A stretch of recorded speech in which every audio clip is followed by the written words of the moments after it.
John Travolta, Olivia Newton-John, enwa mawr ar y hen glasur gris, ac o heddiw ymlaen, Callum Evans o Flaenau Ffestiniog.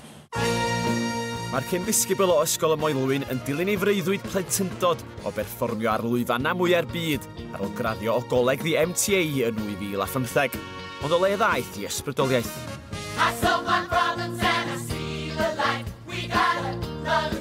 O'r oed o 8, ar ei fi wneud gymnasteg dros Gymru, ar ei fi wneud British Championships yn 2002, dod yn gyntaf dros Prydain.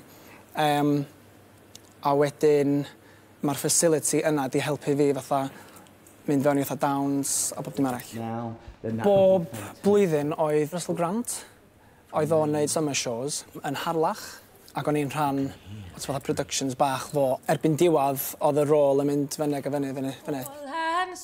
Ar ei fo ysbrydoli fi i fynd lawr i fatha Llundain i'r specific colleges ma, ac erbyn diwadd, oedd o'n rhoi fatha advice i fi, i fatha sut i'n fewn i fod sut i paratoi ar gyfer nhw.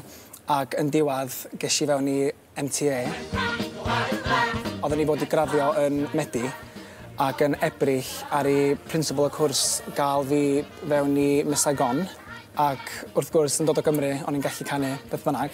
Efo'r gymnasteg ar ei hynna helpu fi efo'r cyfweliad. A wedyn, mond un audition o'n i'n gorau wneud. So o'n i'n pretty lwcus.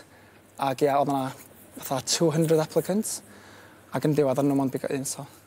Da ni gyd yn cofio John Travolta ac Olivia Newton-John yn saethu enwogrwydd drwy chwarae rhannau Danny ac Sandy yn y ffilm wreiddiol. Ond to seren band The Wanted Tom Parker ac enillydd rhaglen realaidd y BBC Over the Rainbow nôl yn 2010 Daniel Hope ydy'r tro yma. Greece is massive. It's going to transport you right back to the 50s. I play Sandy, who is a young girl, and they're all going through high school. And I think you have to remember that when you watch Greece. We've all been there. We've all gone through these trials and tribulations of high school and the dramas.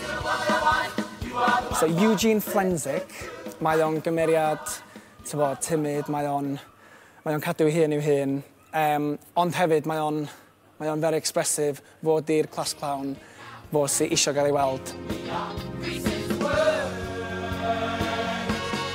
I know it's very special for him to be performing in Wales, not only Cardiff, but we get to do Llandudno as well in a few weeks, which are close to his home, and yeah, it's very special for us. And how's your Welsh coming along then?